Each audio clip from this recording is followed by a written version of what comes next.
花点时间回想一下，自己还是个孩子的时候是什么样的？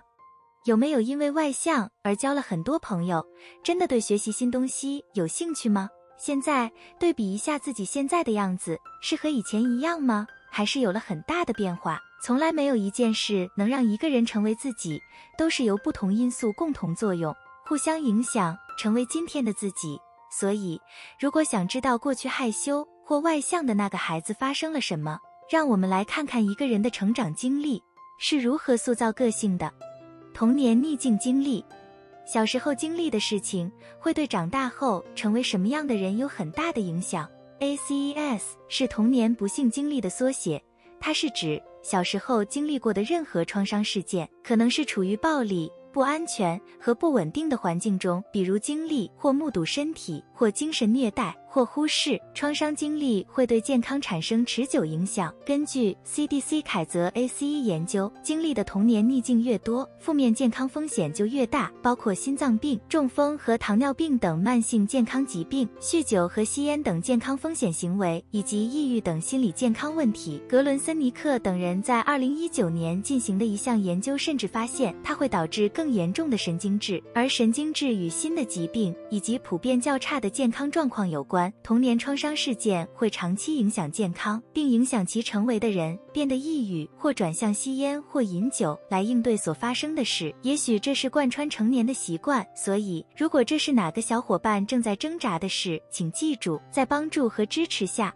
可以克服童年时面临的挑战，减轻风险和影响。家庭结构，成长过程中的另一个可能会影响成为什么样人的因素是成长于什么样的家庭结构。某些类型的家庭更容易受到生活冲击和意外挑战的威胁。据英国债务慈善机构 Gingerbread 和 Step Change 称，单亲家庭由于没有足够收入、离婚和伴侣经济虐待带来的经济挑战，更有可能面临债务。这些挣扎不仅导致许多父母身心疲惫，导致焦虑和抑郁等心理健康问题，还会影响他们为卷入其中的孩子提供的稳定和支持。作为孩子，不明白为什么父母总是工作，为什么桌子上没有总有食物，或者沮丧时会不会大发雷霆，家里的不确定性会影响孩子身心健康。一项关于家庭结构对儿童心理健康影响的研究甚至发现，来自单亲和离异家庭的儿童更可能被诊断患多动症。重要的是，当一个人转向有害的活动或做出鲁莽决定作为应对方式时，也会导致行为问题。根据在教育杂志上的一项研究，生活在单亲家庭的孩子完成学业的可能性更小。当然，并不是所有单亲家庭都不稳定，但他们更容易受到突然变化和破坏的影响。所以，如果在一个不稳定的家庭中长大，很少得到支持，可能会对自己的情感和精神健康产生持久影响。社会习得理论谈到童年，必须提到看护者的重要性，毕竟性格在很大程度上来自于周围人，这通常是遗传学和社会习得理论的结合。社会习得理论解释了如何通过观察和模仿来学习行为。阿尔弗雷德·班杜拉首先在他的波波娃娃实验中进行了研究，他展示了孩子们经常会模仿周围成年人的行为。当他们看到成年人对玩偶拳打脚踢时，他们对单独留在那里的玩偶就会表现出同样攻击行为。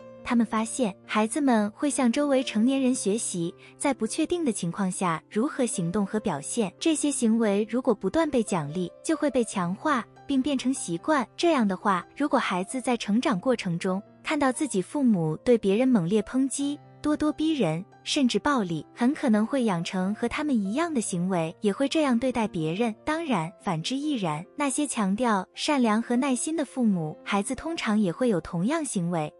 那么，想想自己周围的人，他们是怎样的？心智理论，作为一个孩子，思想、感情和信仰是一切事物的中心。只有当孩子开始与其他人互动时，才会意识到他们有自己的想法和信仰，而这些想法和信仰与自己的不同，这本质上是心智理论。这种社会认知技能指的是弄清楚别人的想法、感受和信仰，并将其与自己的区别开来的能力。虽然自己可能没有意识到，但这项技能对我们的社交和对话至关重要。它通常在童年早期形成，并随着年龄的增长而改善，因为获得了更多的社会经验。如果没有强大的心智理论，可能会发现现自己总是因为别人看事情的方式和自己不一样而感到沮丧，或者在理解别人的想法和想要什么方面有问题，这就是童年时代玩伴和朋友对一个人的社交能力发展如此重要的原因之一。这是一个人第一次与和自己相似的人互动，学会如何沟通、换位思考，从别人的角度看问题。这个技能可以让自己了解到自己的朋友什么时候心烦意乱，即使他们没有说一句话，或知道他们想要什么，尽管他们言不由衷。你会说你变得多么不同了？